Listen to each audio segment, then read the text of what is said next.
नमस्कार, मैं हूं एस्ट्रो न्यूमरोलॉजिस्ट उत्तम दवे और त्रिदेव त्रियंबा ज्योतिष एंड रेमेडीज़ वीडियोस में आपका स्वागत है।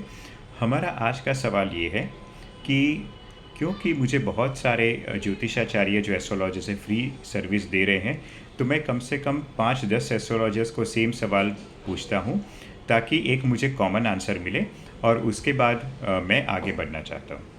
अब सबसे पहले तो मैं आपको ये कहना चाहूँगा कि एक साथ अगर आप 10 लोगों को कंसल्ट करेंगे तो हो सकता है कि हर 10 जन की राय अलग हो। ऐसी चीज़ मेडिकल फील्ड में भी कभी कभी होती है, ठीक है, कोई यूनिफॉर्मिटी नहीं होती है। इसकी वजह से वो 10 एस्ट्रोलॉजर्स गलत हैं, हम ऐसा नहीं कह सकते हैं, लेकिन प्रॉब्लम किसको होगी? प्रॉब्लम आपको होगी, क्योंकि अगर आप 10 लोगों को कंसल्ट करेंगे, 10 अलग अलग राय मिली तो आप कंफ्यूज हो जाएंगे। तो अगर आपको कंसल्ट करना ही है एक से ज़्यादा लोगों को, तो मैं ये कहूँगा कि आप सीक्वेंशली उन्हें कंसल्ट कीजिए। फॉर एग्ज़ाम्पल सपोज़ आपको ये गिने चुने कुछ 10 एस्ट्रोलॉजर्स आपके ध्यान में हैं और आपको उनको कंसल्ट करना है, तो उनको सीक्वेंशली आप नंबरिंग कर दीजिए और जो फर्स्ट नंबर पे आपको लग रहा है कि मुझे उनको कंसल्ट करने हैं, तो उनको कंसल्ट करके देखिए।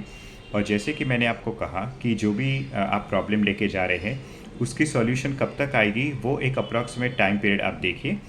उन्होंने आपको जो कुछ भी करने के लिए दिया हुआ है, कुछ टोटके दिए हुए हैं, कुछ अंगूठी पहनने, कुछ जेम स्टोन पहनने के लिए दिए हैं या कुछ और करने के लिए कहा है, तो वो करिए, एकदम सिंसियरली आप कीजिए और देखिए कि वो चीज़ काम कर रही है या नहीं। अगर काम कर रही है, यानी कि वो एस्ट्रोलॉजर ठीक है, तो फिर आपको दूसरे तीसरे चौथे एस्ट्रोलॉजर के पास जाने की ज़रूरत नहीं है।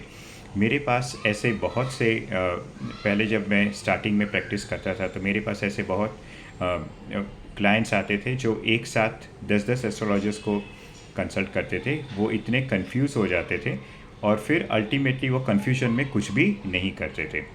तो और एक चीज़ मैं आपको बताना चाहूँगा कि अगर आप एक साथ 10 एस्ट्रोलॉजर्स को फॉलो करने की कोशिश करेंगे, तो यही नहीं समझ आएगा कि किसकी कंसल्टेंसी किस तरीके से काम कर रही है।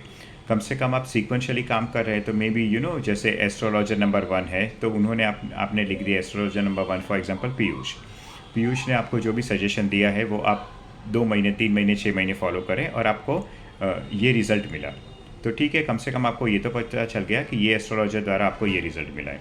अगर आपको रिज़ल्ट अच्छा मिल रहा है तो आप उसको कंटिन्यू कीजिए, नहीं अच्छा रिज़ल्ट मिल रहा है तो आप सेकंड एस्ट्रोलॉजर को लिस्ट में स्ट्राइक कर रहे हैं। और फिर सेकंड जो है उसका 3 महीने 6 महीने आपने चेक कर लिया, देखा फ़ायदा हो रहा है नहीं हो रहा है, वैसे करके।